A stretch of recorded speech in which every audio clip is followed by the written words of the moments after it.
Alright guys, I thought I'd start with a review from what we did last Thursday. I know it's kind of been a while since we've hit all this content, so I'll go back and kind of review what we have. Remember to find the area of our total cost. We take our average total cost curve, follow that along. Where our average total cost meets our quantity, inside of this area will be our total cost. Okay, so area 0, C, D, Q is our total cost. If I gave C a value of 11 and I gave Q a value of 11, write down what the average total, what the total cost would be.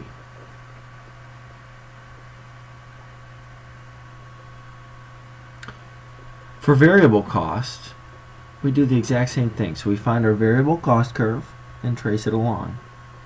Wherever our variable cost meets our Q is where we can find the area.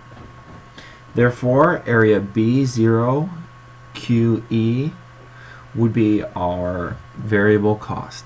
If we wanted to give that numerical value, find out how much the variable cost would be if B is equal to 7 and Q is equal to 11.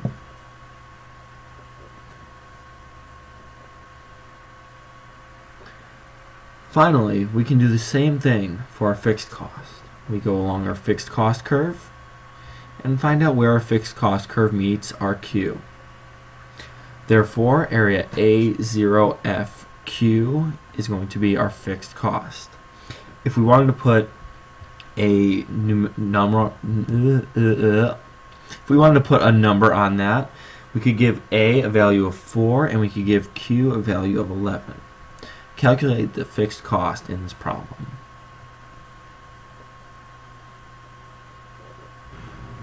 Go ahead and review these market structures. Whenever we talk about perfect comp, monopolistic comp, oligopoly, or monopoly, we're talking about market structures. And all that means is types of businesses in these markets. Okay? So review the characteristics of perfect competition. I know we went over them a little bit with our truck farming example. In addition to that, remember that they are price takers. Okay? So they take whatever price they can get. They aren't able to negotiate so much as a monopoly or oligopoly would be able to change the price. Finally, I'd like for you to remember that the marginal revenue is the demand curve. So normally over here in your notes from Thursday, you would have another graph right here, and that would be the graph for the industry, not the firm. I'll scroll up to here. Normally we have our industry, supply and demand. This is just like any other demand and supply curve. However, for the firm, the individual firm, one company at a time, the demand curve is perfectly elastic, meaning it's straight across from left to right. Our demand curve, don't forget, is also equal to marginal revenue, because every time that they sell another unit, they gain $15. It's also our average revenue, because if you divide 2 units sold by, or if you multiply 2 units sold by $15 divided by 2, you're going to get to 15. 15 is also our price. So all those numbers are kind of the same in this type of model. Okay, so you should have a graph similar to this in your notes. You may have done this last time. I can't exactly remember where we're at, but right now, draw this video in your notes. Once you've drawn it in your notes, I want you to pause the video and find the total cost and the variable cost in this problem. Go ahead and pause the video and do that. Now, I've added in a demand curve. This means we're working with just the firm. Pause the video and find out the total revenue taken in by this company. And if you did this correct, the total revenue should be 7 times 9, or $63. I believe we did that in class together. Our average total cost should be where our average total cost intersects our quantity. So we've got 5 and 9. 5 times 9 should give us a 45. And finally, our variable cost, we take our average variable cost where it meets quantity, and it looks to be about 4. So 4 times 9, oh, we're not going to do that yet. We're going to go after the profit. Our profit we found by subtracting 63 minus 45 to get 18. Okay, I want you to redraw this problem in your notes, and I'd like you to do that if the price is lowered from 7 to 5. So go ahead and do that and show me the area. You should have drawn something that would look like this. You'll notice our price is at $5. Our marginal revenue, our demand, our average revenue, and our price is set at $5. So the first thing we need to do is look, where does our marginal revenue or where does our demand meet our marginal cost? Remember, where MR equals MC, that makes us profit maximizing. That's what firms want to do, is be profit maximizing. So we follow along. Where does MC equal our MR? We follow that down. It should be at 7. That is correct. Over to 7, and then we can find our total revenue. So let's see if we can do that. Total revenue is 5 times 7, or $35. Next, I want you to find the total cost. Remember, the total cost is where ATC intersects with quantity. Pause the video and do that now.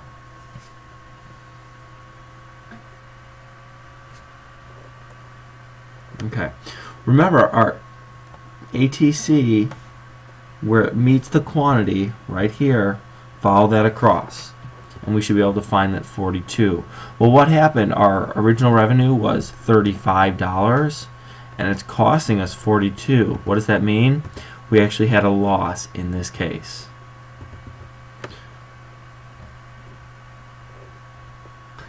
Okay, so the shutdown rule looks something like this. A firm should always, always, always produce if the price is above the ABC. Write that down in your notes. Produce when price is greater than ABC. But if the price ever goes lower than the ABC, we don't want to produce anymore. We should just stop and cut our losses altogether. And if you read the explanation in the bottom bullet point, the price is below the ABC. The firm is losing more money by producing than they would have to pay to shut down. This is the profit maximizing rule. I talked about it earlier. I hope it's in your notes somewhere, but let's make sure it is, where marginal revenue equals marginal cost. This is applied in all market structures. We're only doing perfect competition right now, but I want you to know it does apply when we go to monopolies and monopolistic competition, as well as oligopoly. We're doing this when it is above ABC, because remember, if price is below ABC, what do? Shut down. Okay. So I want you to go ahead and try this problem. Tell me if the firm is making a profit or a loss, and how much of a profit or a loss that they are making it in here.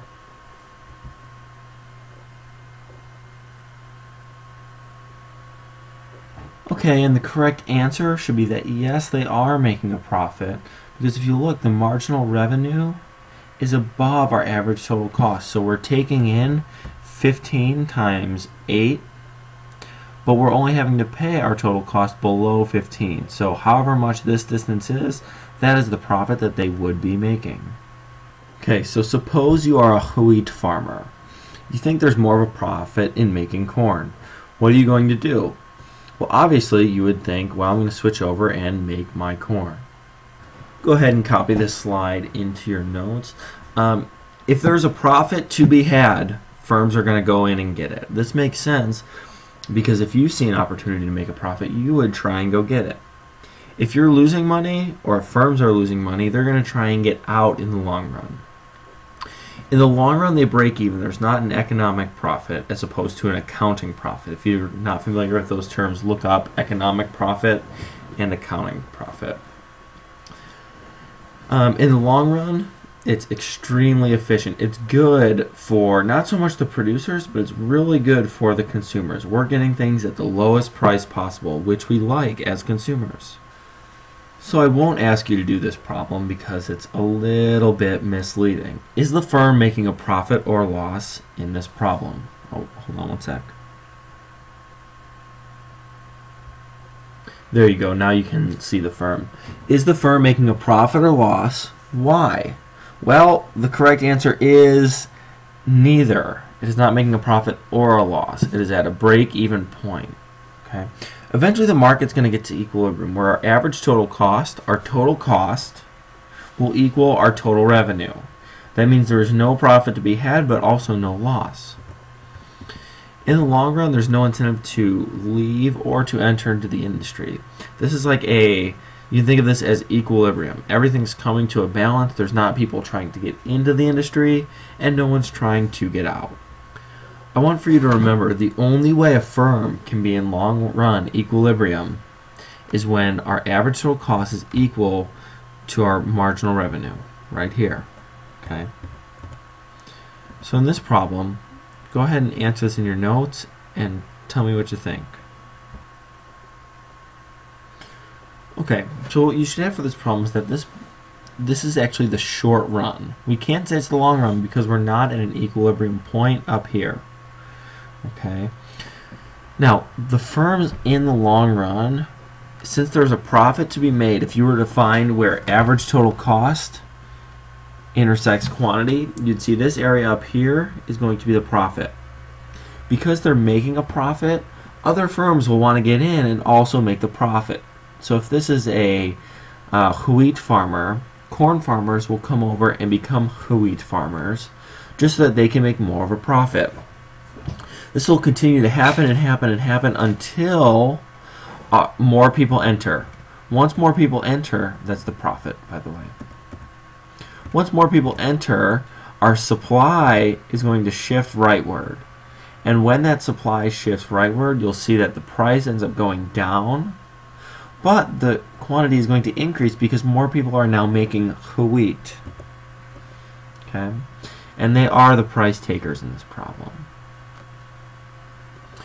Eventually, however, once that price comes down, we should end up having a new marginal demand curve. So let's see if that holds. We do. We'll have a new marginal revenue and demand curve for this problem.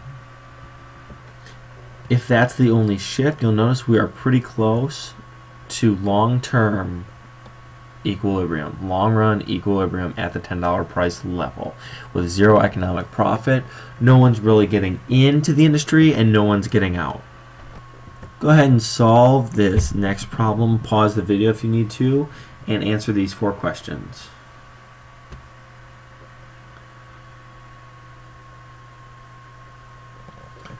Okay, and now that you've solved this problem, what you should be able to see is again that this is in the short run.